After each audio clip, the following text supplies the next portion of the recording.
안녕하십니까. 알파스트리트 파트너스입니다. 2024년 7월 24일 수요일 마감시장 보겠습니다. 코스피 지수가 0.56% 빠져서 2758로 마감을 했습니다.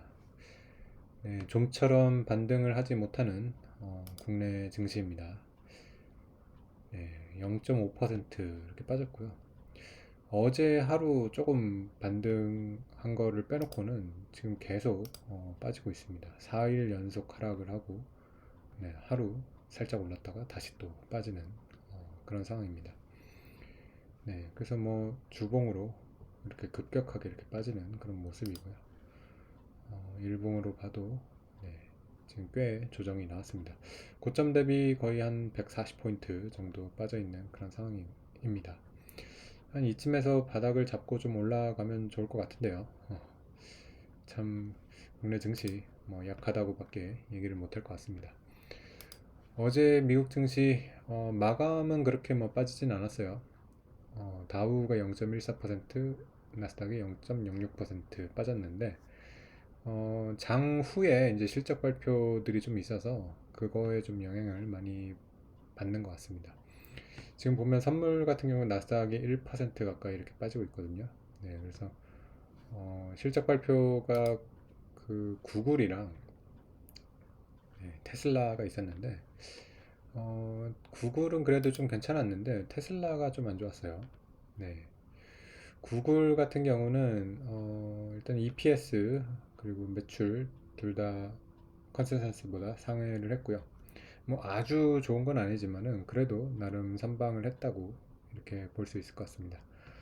그래서 장 후에 2% 정도 이렇게 빠지고 있는데, 그래도 이 정도면 뭐 선방한 거 아닌가 그렇게 생각이 됩니다. 워낙 최근에 나스닥 기업들 워낙 주가가 많이 올라와 있는 그런 상황이고, 이 실적에 대한 기대치가 워낙 높았기 때문에 조금만 미스가 나와도 이렇게 크게 빠질 수 있는 그런 상황이었는데, 그래도 구글은 나름 선방을 했습니다.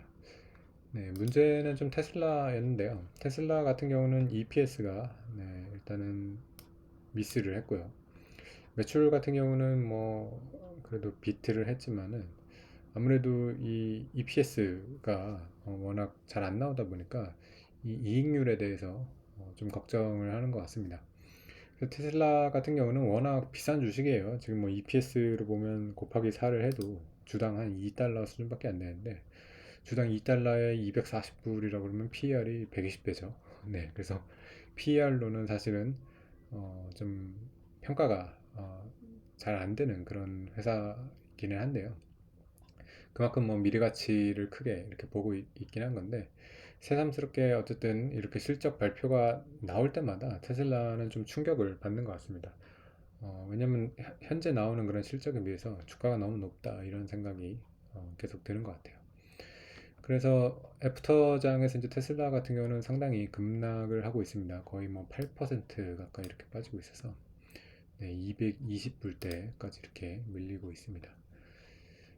그래서 워낙 뭐 실적이 좀 그 예상보다 잘 나오기가 좀 지금 힘든 그런 상황입니다. 워낙 주가가 많이 올라와 있고 지금 기대치가 높기 때문에 그 기대치를 뛰어넘는 그런 실적을 보여주기가 좀 힘든 그런 상황인데 일단은 뭐 알파벳 그리고 테슬라 이렇게 나왔고요.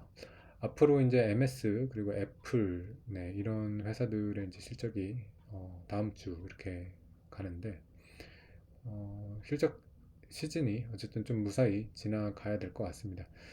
어, MS 애플이 훨씬 더 중요할 것 같아요. 아무래도 시총 1, 2위 기업이다 보니까 MS랑 애플이 실적이 잘 버텨주면 또 지수가 그렇게 많이 안 빠질 거거든요. 그래서 좀 실적이 잘 나오기를 바라야 될 것 같습니다.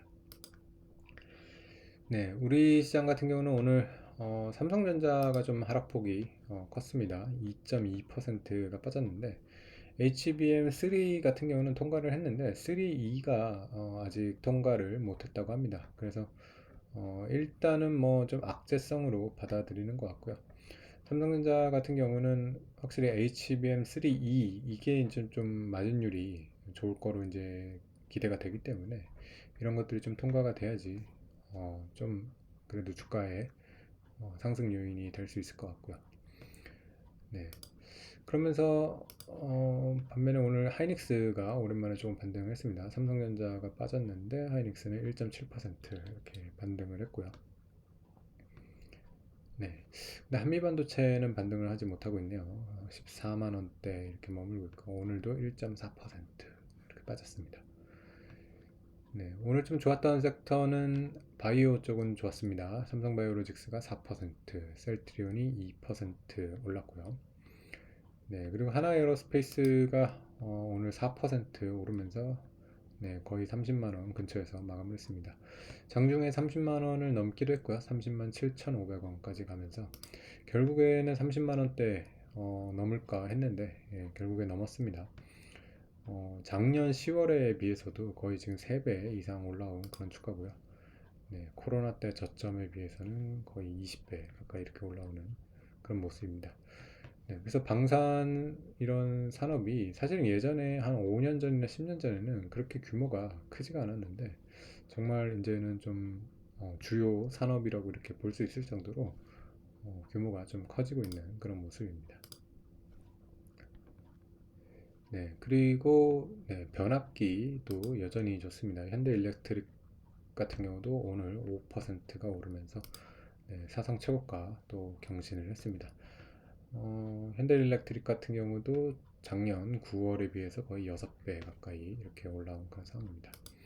확실히 요즘 시장은 뭐 몇 년 전서부터 그런 것 같은데 계속해서 쏠림은 심해집니다. 실적 잘 나오는 주식들은 정말 뭐 끝없이 올라가고요.